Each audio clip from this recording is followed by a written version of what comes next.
407 here, News Talk 105.9 WMAL, where we are making sense of the news. It's the Vince Coglianese Show. I'm Corey Inganamort, sitting in for my buddy Vince. He'll be back tomorrow, no worries. Coming up on the program, Doug Blair is joining at 4:30 today. We're going to talk about Tim Walz's crazy plans to eliminate the Electoral College. He says it's not the campaign's position, but it sure is his plan. And we'll talk to you, 888-630-9625, 888-630-WMAL. What the status is with this arrest this past week, or this prosecution we learned of this past week, of this Afghan national who was apparently planning an election day terrorist attack on behalf of ISIS. He was in this country. He had immigration status. Was he radicalized before he came to the United States? So, Margaret, it is an ongoing prosecution, so I won't speak of the facts, but the viewing public is getting an idea of the breadth and diversity of the missions that we in the Department of Homeland Security tackle. But it gets to the issue of vetting versus whether he was radicalized here. Remember, the individual came in through parole, an Afghan national, and when we vet, and we do so intensively, when we vet an individual, it's a point-in-time screening and vetting process. So there's impeached Department of Homeland Security Secretary Alejandro Mayorkas this weekend with Margaret Brennan saying, well, that Afghan national who was arrested, he was going to plan a election day terrorist attack. Well, we did all the vetting we could. At the time, he was fine. Something's really wrong with the vetting process, and I want to discuss why. Now we'll turn to Sean Kennedy. He's the executive director for Coalition for Law, Order, and Safety. He took a deep dive into this, wrote about it in the Washington Examiner today, and he joins me on the phone right now. Sean, welcome to the Vince Coglianese Show. Thanks for having me, Corey. I'm glad to be here, and unfortunately on this topic, once again, there are people trying to kill us, and we're letting them in with open arms and sometimes an EBT card. Yeah. And the administration says, well, they're being vetted. Are they actually being vetted? And if so, what does this vetting process actually look like? Well, what does vetting mean in their context? I mean, they're looking them up and down. We do not know if their name is their name. One thing that's striking to me, and we found this out during the asylum crisis of sorts with the unaccompanied minors, the kids in cages things, the pre-Jeff Sessions Trump era under Obama, was that because we don't actually verify and can't in certain ways verify the biographical information of people crossing the border and claiming to be who they say they are, we don't even know the ages. We still have no handle on the number of supposed unaccompanied minors, and I put that in quotation marks, who were actually minors at the time. We have very few means to verify who they are, and why that matters is if somebody crosses the border from El Salvador and says that they are a 17-year-old and their name is Jose Diaz and they've never done anything bad in their life and whatever, here, take my fingerprints. Do we know they're Jose Diaz? No. Do you have to show ID to prove you're Jose Diaz? No, you actually don't. And then even if you did show ID, do you think we can verify that any kind of, especially cartel or anyone else, provided ID is legitimate in the sense that it's from the El Salvadorian government and it's been verified? It hasn't been, illegally purchased from the El Salvadorian corrupt officials or whatever else. So this person says they're 17, says their name is this, they say they have no criminal history. How do we verify that? Are we going through rural villages in El Salvador in real time going, so Jose Diaz is at El Paso's Eagle Pass. Can we double check where his grandma lives? That is not happening. It's absurd. So imagine doing that in the mountains of Tajikistan, or in this case, the Afghan refugees. We have no means by which to check these people. This guy, it sounds like, was a CIA contractor and wasn't well vetted there, but his risk was obviously mitigated by the fact there's a bunch of men with guns running around. But we let him live in Oklahoma, and there was no follow-up on what is he doing, why is he here, how long is he going to stay, what is he up to? And it turns out he was being radicalized, and he was planning to kill, hundreds, if not thousands of Americans for his jihadist ideology. And that's one instance. There are tens of thousands, if not hundreds of thousands of criminals that are actual just run-of-the-mill criminals that we've let in because we have no idea who they are. So when a foreign national appears at our southern border, they have scant documents, that sometimes none at all, no paperwork, no ID, just a name to go by. we just take that at face value, let them in, and then after that, there's obviously no way to monitor where they are, who they are, and what they're doing. Correct? The current process is just to let them in. I almost want to suggest this because I've done this exercise, but I think if somebody wanted to have fun in their free time, download the CBP1 app. You can download it. It's on the Open Apple Store, and pretend like you're crossing the border and see what information you actually have to provide to continue through the process until it says, see you at the checkpoint. It is absurd because it keeps saying, oh, give me your passport number. Oh, if you don't have it, click through. If you don't have that, click through. And then you get to the border, and I've provided just made up information. And then at that point, there is no verification whatsoever. There's even been suggestions where Border Patrol knows, they have obviously gang intelligence units and whatever, what an MS-13 tattoo looks like. Now, Border Patrol itself can say, oh, that guy's like needs extra screening. That's a clear MS-13 tattoo. But once they start interrogating them, if they don't have credible information that they're MS-13, except for the tattoo, they let them in. Because what credible information are they going to have? It's kind of like an absurdist, prove a negative. And so that's exactly where we are right now. 100,000 plus Chinese single men have crossed our border in the last 3 years. You're telling me not one of them is affiliated with the Chinese Communist Party or military? Are we joking? Yeah, of course. Of course they are. And what I found so appalling in this piece that you wrote, too, is that, by law, the border security is supposed to get fingerprints from everyone crossing the border. And in your piece, only 40% of immigrants, legal or illegal, are even getting their fingerprints taken. So 60% of people DNA, in this country don't even have fingerprints. Is that correct? Not fingerprints, DNA. So the idea was that we collect the DNA of people, and for example, if we have people who double cross the border, they get deported for being a murderer here or having some criminal offense here, they get deported by ICE, and then they try to cross again. Double crossing is actually a felony under the Immigration Nationality Act, and it entails years in prison. Now, Trump, to a certain extent, enforced it, but for generations, we haven't basically really treated it as anything. We just deport you again. Sometimes we'll hold you, but usually not. Biden administration, not at all. They just deport them again, maybe. But the idea being is that if you're a convicted rapist and we catch you at the border and we flag your DNA, then we go, oh, okay, this guy who we gave a notice to appear, of course, because it takes time to run the DNA. We at least know that that guy with this notice to appear is a wanted rapist in Idaho. So that has been required by law that we collect the DNA of everyone crossing the border like that. And they're not doing it for 60%. And this isn't me making this up or some Border Patrol whistleblower. This is the Department of Homeland Security's Inspector General, their own watchdog, saying, wait, what are you doing? And it is damning and it's depressing in a certain way. If you read the Department of Homeland Security's Inspector General's website, how many times they keep raising their hand and saying, hey, what you're doing is dangerous. What you're doing is dangerous. And nobody cares in the mainstream media whatsoever. In June, they called them out and said, you're letting in dangerous asylum seekers. They called them out again with the TSA program last week. And nobody seems to care. It's not worth, Lester Holt's time on the nightly news to talk about that hundreds of thousands of people who we have no idea who they are just crossed the border.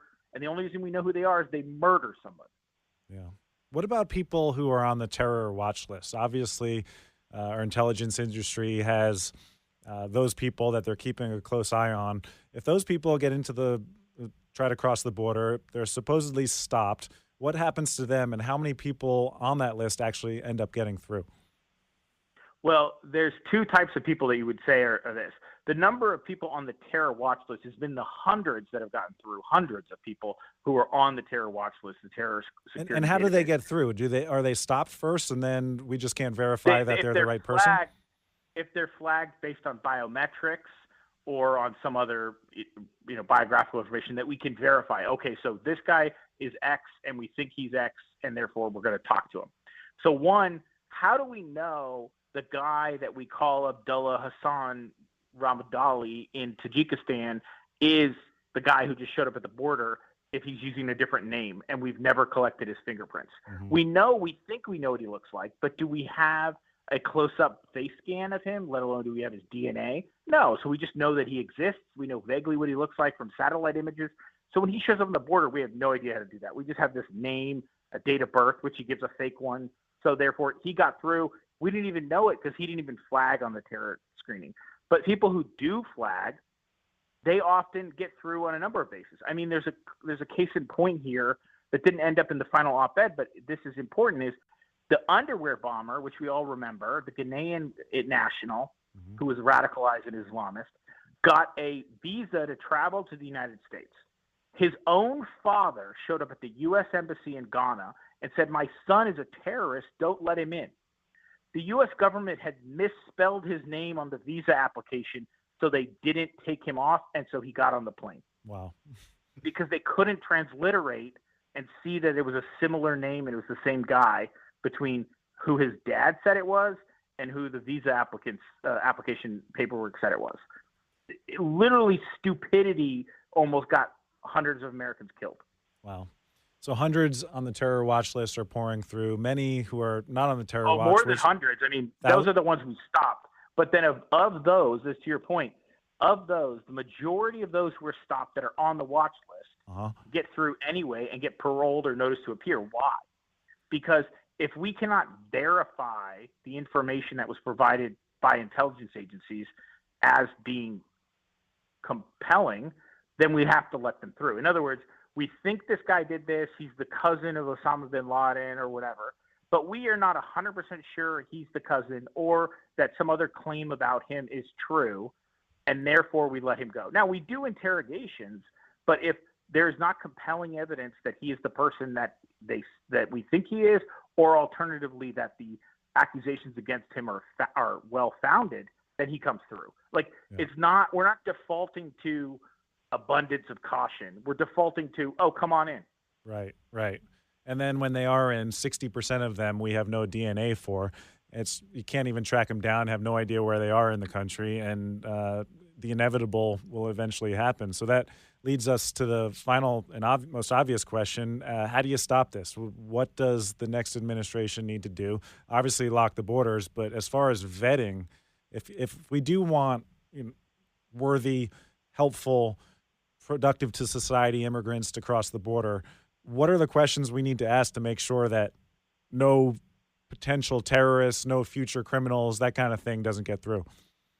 Well, I mean, the first and most obvious thing to do is nobody can cross the border and be released into the United States if you're not from a country that will cooperate with the United States on two levels. One, providing criminal history background checks, and secondly,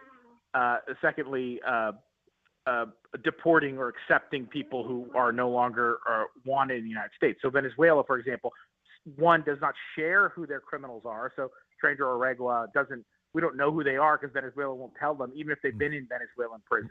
Mm-hmm. And then two, they won't even take them back. They murder somebody here, they get to stay indefinitely because of 2001 Supreme Court decision where the Supreme Court said, oh, you can't detain someone indefinitely no matter how horrendous their crime is if they did their time. Right. So in other words, we can't send them home and we can't hold them so they get to go free here. So that's the absurdity of this, is foreigners could come here, commit crazy crimes, and as long as their country is evil and anti-American enough, they get to stay. That's a recipe for a disaster, and that's exactly what's happening right now. So any of these Venezuelan criminals, until Venezuela basically gets right with the United States, will never go back to Venezuela. Yeah. And so we're stuck with them. Yeah. China would, for the longest time, never take any Chinese nationals back to their country. But Donald Trump put in sanctions. They forced them to and say, hey, if you want to come over here, this is how we're going to do business. And Joe Biden and Kamala Harris undid all of that. So now there is no repercussions for any of these countries. Why wouldn't they? Trump says it all the time. They're emptying out their jails in Venezuela coming here. If they don't want to cooperate with us, then we got to shut it off to them completely. And to that point, even countries that cooperate, let's use China as the example, like you're saying, who is China willing to take back? Because China could literally say, oh, we're not taking that guy. Mm-hmm. Oh, we're not taking him. Like, what if they get to be selective about who we dump back in the country they came from, then we're in trouble, because now it's China basically picking and choosing what criminals they'll take back. Right. And so they'll take dissidents back, or they'll take, whoever they want to punish, or people that have some value to them, but they won't take back anyone else. Right. So we're in a real dilemma that these countries who aren't cooperating, either because they can't cooperate, like Central American countries, some of them who are friendly to the United States, but have no capability to actually run a FBI equivalent criminal history database, or alternatively hostile countries, Iran, Tajikistan, Russia, China. They're not going to play ball with us. So why are we taking hundreds of thousands of their nationals in? Right. Seems like an obvious change the next administration, God willing, Donald Trump will make. We'll have to leave it there. Great information. Thank you so much, Sean Kennedy, Executive Director for Coalition for Law, Order, and Safety. Enjoyed our conversation today. Let's do it again soon, all right? You had a case in Georgia not very long ago, didn't you? They made an ad about a young woman who'd been killed by an immigrant. Yeah, well, if they'd all been properly vetted, that probably wouldn't have happened. But if they're all properly vetted, and that doesn't happen, and America is not having enough babies to keep our populations up. Okay. So we need immigrants that have been vetted to do work. There wouldn't be a problem. And he couldn't keep people all torn up and upset. Annette is in Woodbridge, Virginia on line 7. She wants to weigh in on this crazy, ridiculous Bill Clinton audio I just played. Annette, welcome to the Vince Coglianese Show. Thank you, sir. I listened to that earlier, as you know, today in your show, and I said, well, he didn't catch the second part of him campaigning for the Republicans, and that second part where he made the statement about the immigrants coming into the country. They need people to work, but also they have mentioned other, Biden had mentioned some time back in his campaign before they made him step down that immigrants had a lot of babies. I said, well, wait a minute. If that be the case, they need them to come in and repopulate. Why is number one issue on their campaign list is abortion? Smart observation. Yeah, you're absolutely right. They're worried about population decline, yet they are the lead party, the lead cause of millions of abortions going on in this country right now. They're not the pro-human party, that's for sure. Annette, thank you for the call. We got to head to break. When we get back, Doug Blair, he's the author of the Blair Broadcast Substack. We're going to talk about Tim Walz and his crazy ideas. 4:36 here, News Talk 105.9 WMAL, where we are making sense of the news. It's the Vince Coglianese Show. I'm Corey Inganamort, filling in for my buddy Vince today. He'll be back tomorrow. Hope he's enjoying a capocollo sandwich on this beautiful Italian People's Day. I know I will be later.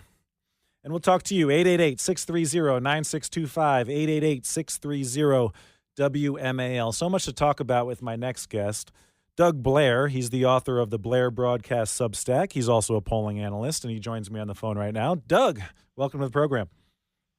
Hello, Corey, and a happy Columbus Day to you as well. Happy Columbus Day. We are celebrating here in the studio. There is salami as far as the eye can see. Hey, Kevin's giving me the two fingers. Hey, capocollo.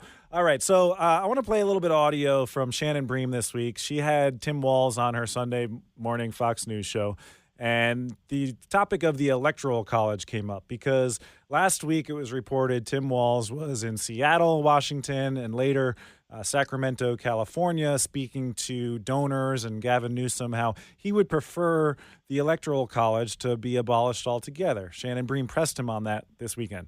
You did once refer to red areas on a map as, quote, mostly rocks and cows. But the founders clearly wanted to protect voices in those areas. Do you not?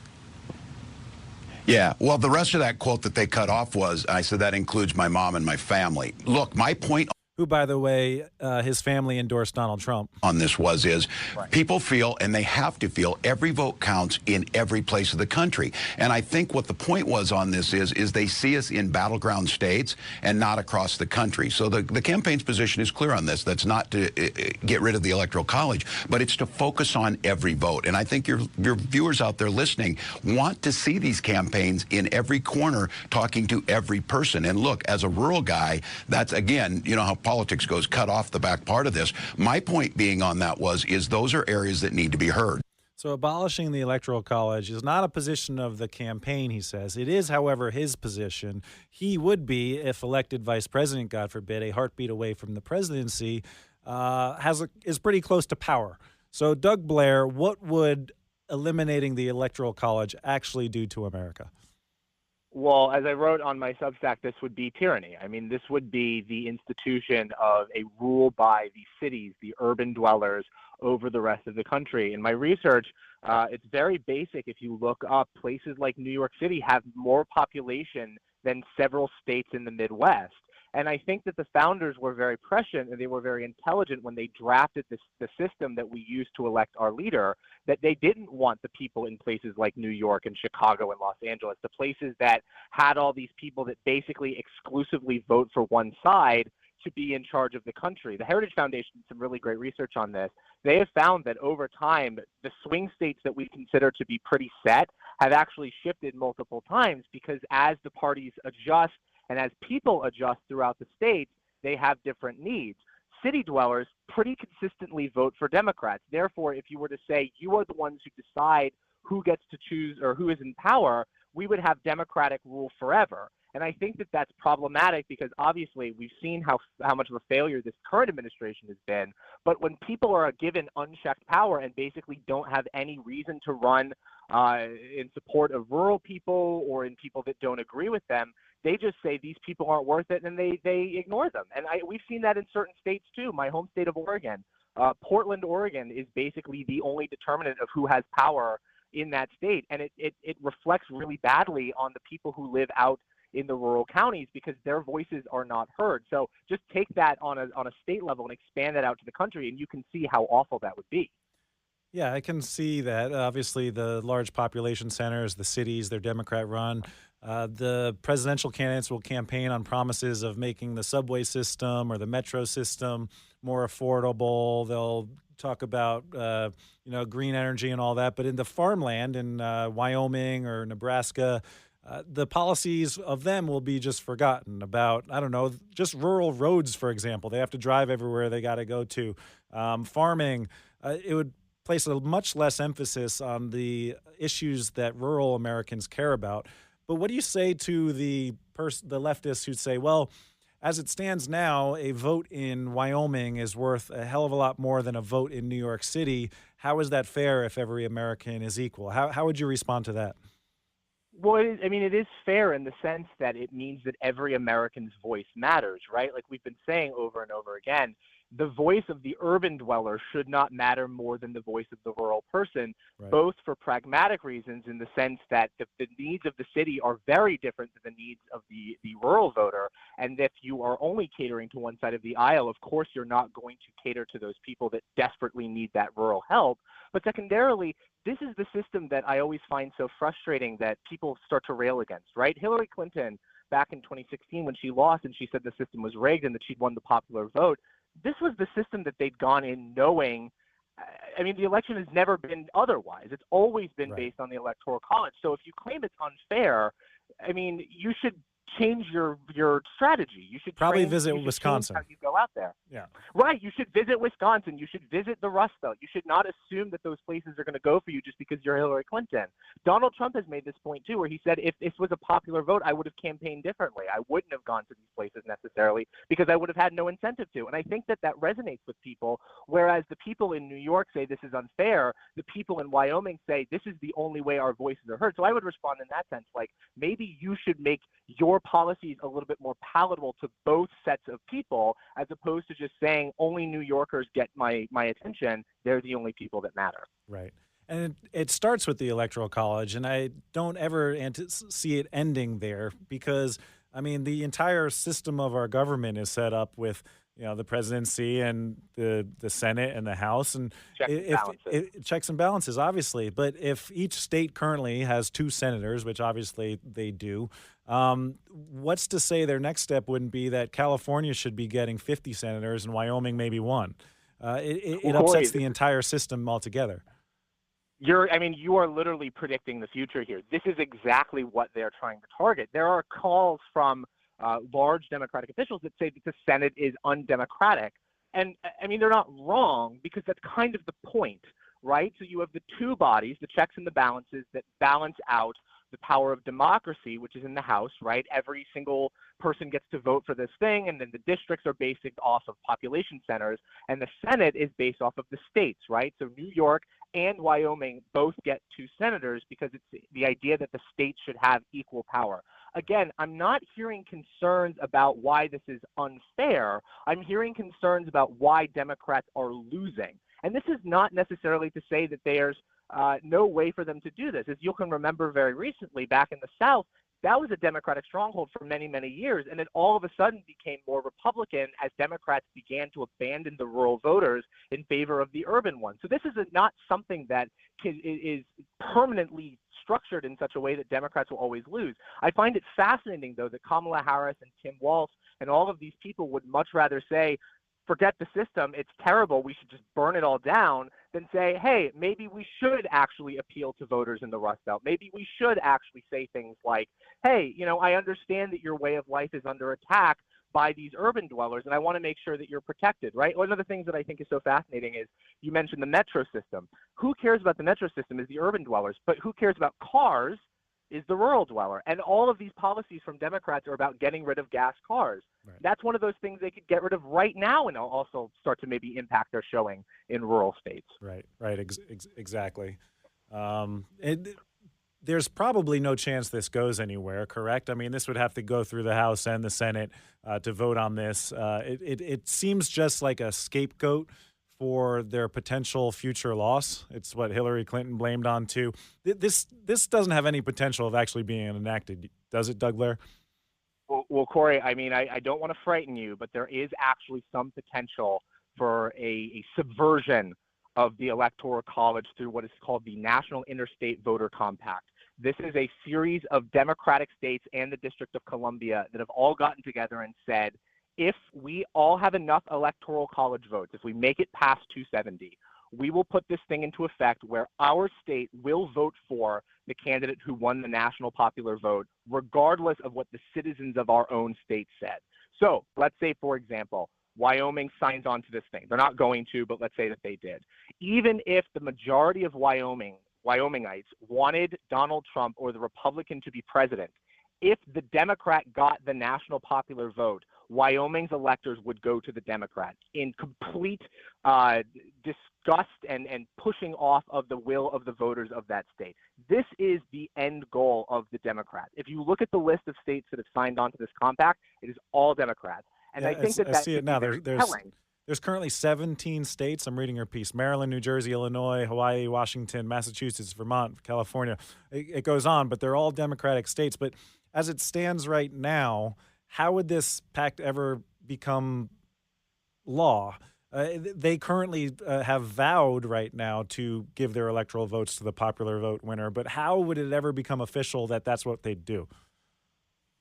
Well, so the Constitution doesn't actually have any particular way to dictate where electors go.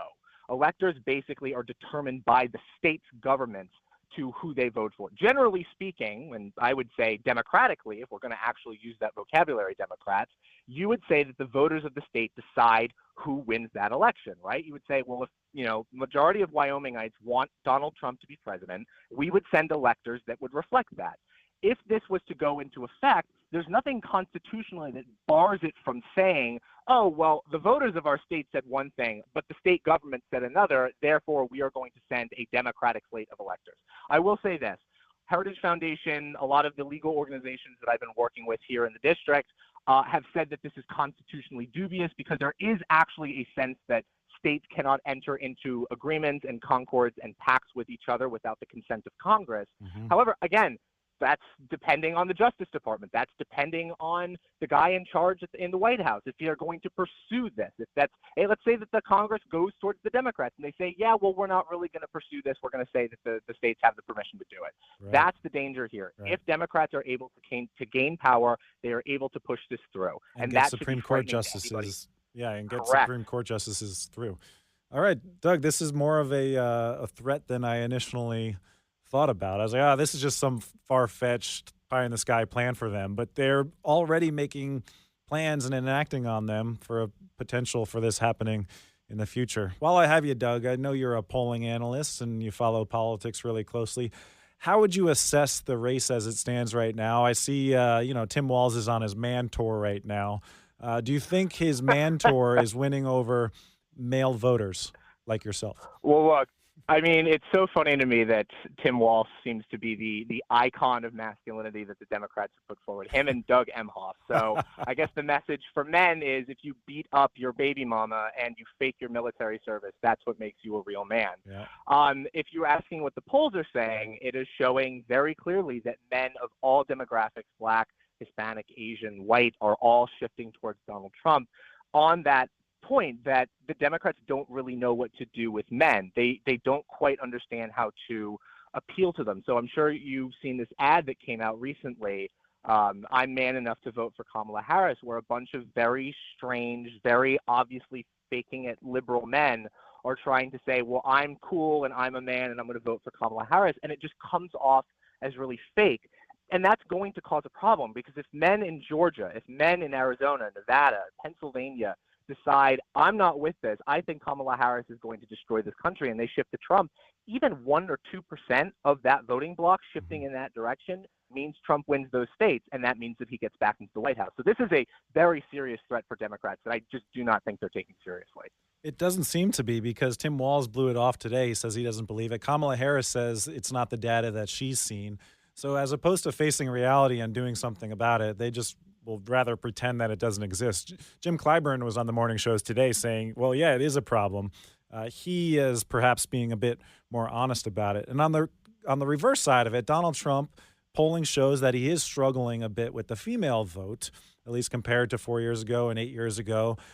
He has a town hall coming up with Fox News. It's October, I think, 16th, 2 days from now. What should Donald Trump focus on during this policy discussion to really win over the women vote? Look, I mean, I think that the problem is going to be that the biggest issue facing women right now, or at least the biggest issue that the polls are showing that women care about, is abortion, which is an issue that is relatively weak for Republicans right now. So what I think he should be doing is saying, look, abortion is a topic that we could broach. I'm going to say that my position is this, we give back to the states, or whatever he wants to settle on. And then he shifts in the direction of safety. This is another issue that we've seen throughout previous election cycles that have been really impactful for women, specifically suburban women who are mothers who have children. It's unsafe for your child to go out in public these days based on the criminality. I'm sure you saw the interview that J.D. Vance did, I believe, with ABC, where she tried to say that it was only a couple of apartment complexes in Aurora that had been taken over by Venezuelan migrants. And he basically said, listen to yourself. This is insanity. I think that plays really well with people that are concerned about the direction of the country when they say, wow, foreign gangs are taking over apartment complexes in major American cities. I don't know if I'm comfortable allowing somebody who's in charge who thinks that that's not actually a problem. So I think he needs to settle on something with abortion. He needs to basically say, I hear your concerns, we're going to deal with this, but then also shift in a direction that's more powerful for him, that's more strong for him, which is security, safety, immigration, crime. Absolutely. Absolutely. That's what women, I believe, I speak as not a woman, but I believe they care about safety. I'm mansplaining right now. And also the fact that, men are invading women's safe spaces when it comes to sports, when it comes to locker room. If you're a girl dad or a girl mom, how the heck can you sit this election out and not vote for Donald Trump, who's going to protect you from predators inside of women's bathrooms? It makes no sense to me, and I think he really, really needs to drive down that point. I'm going to play that Martha Raddatz audio at the other side of this break, but we do have to leave it there. Doug Blair, thank you so much for joining, author of the Blair Broadcast Substack. Please check that out online, and say hi to Katie for me. I know she's expecting any day now. Will do. Thanks, Corey. See you around. Let's head to the phones. We have Leo calling in from Front Royal. He joins the Vince Coglianese Show. Leo, welcome. Yes, tomorrow, Tuesday, the 15th, is the last day for voter registration and correcting your address for voting. And so get out there and Second Amendments and other rights, you got to defend them. And so register to vote and early vote, too. All right. So tomorrow, that's when voting registration closes in Virginia. You have to get registered by tomorrow. Make sure your stamp, if you're mailing in your registration form via mail, your stamp needs to be dated by tomorrow. You can do it in person. Make sure you get there by tomorrow. Courthouse closes at 7 o'clock in a lot of places. Last chance, if you're not registered, go do it. Kamala Harris has a plagiarism problem. We'll talk about that next.